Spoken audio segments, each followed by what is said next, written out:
श्रीमद् भगवद गीता के 18वें अध्याय का महात्म्य। श्री पार्वती जी ने कहा, भगवान आपने 17वें अध्याय का महात्म्य बतलाया, अब 18वें अध्याय के महात्म्य का वर्णन कीजिए। श्री महादेव जी ने कहा, गिरि नंदिनी चिन्मय आनंद की धारा बहाने वाले 18वें अध्याय के पावन महात्म्य को, जो वेदों से भी उत्तम है, श्रवण करो। यह संपूर्ण शास्त्रों का सर्वस्व, कानों में पड़ा हुआ रसायन के समान तथा संसार के यातना जाल को छिन्न भिन्न करने वाला है। सिद्ध पुरुषों के लिए यह परम रहस्य की वस्तु है। इसमें अविद्या का नाश करने की पूर्ण क्षमता है। यह भगवान विष्णु की चेतना तथा सर्वश्रेष्ठ परम पद है।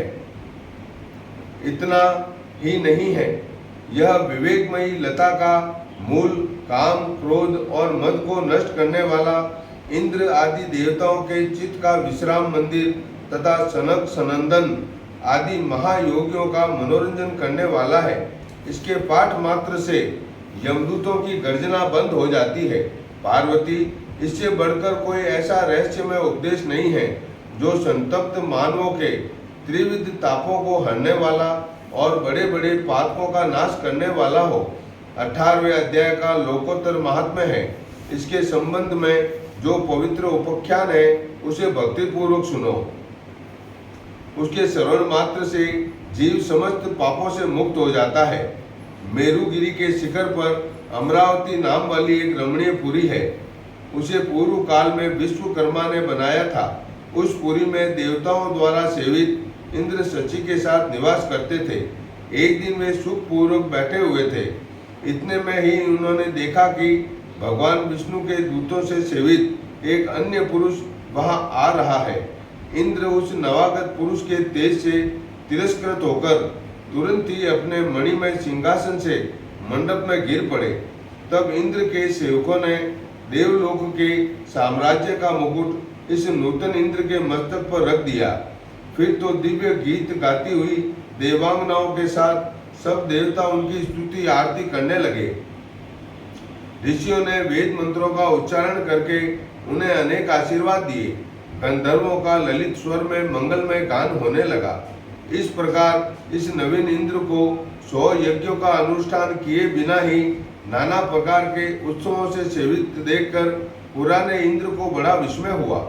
वे सोचने लगे, इसने तो मार्ग में न कभी पौशाले बनवाई है, न पोखरे खुदवाए हैं और न पथिकों को विश्राम देने वाले बड़े बड़े वृक्ष ही लगवाए हैं। अकाल पड़ने पर अन्नदान के द्वारा इसने प्राणियों का सत्कार भी नहीं किया है। इसके द्वारा तीर्थों में, सत्र और गांवों में यज्ञ का अनुष्ठान भी नहीं हुआ है। फिर इसने यहाँ भाग्य की दी हुई ये सारी वस्तुएं कैसे प्राप्त की है।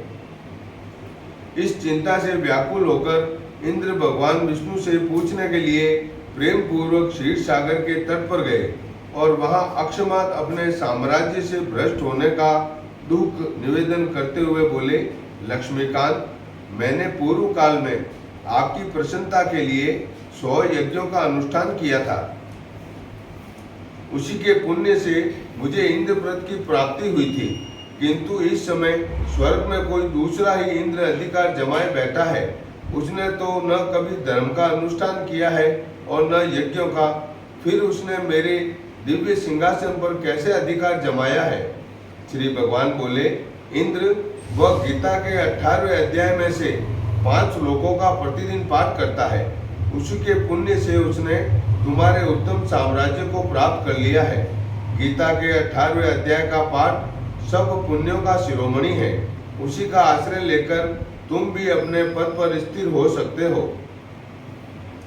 भगवान विष्णु के ये वचन सुनकर और उस उत्तम उपाय को जानकर इंद्र ब्राह्मण का वेश बनाए गोदावरी के तट पर गए।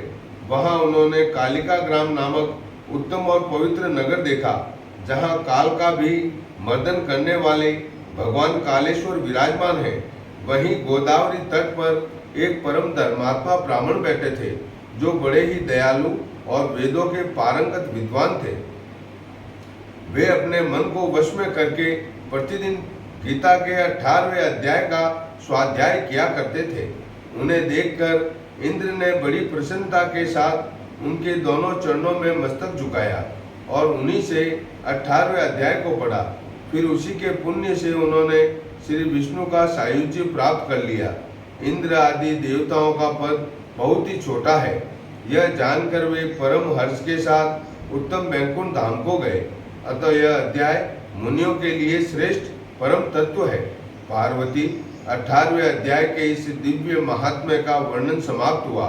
इसके श्रवण मात्र से मनुष्य सब पापों से छुटकारा पा जाता है। इस प्रकार संपूर्ण गीता का पापनाशक महात्म्य बताया गया।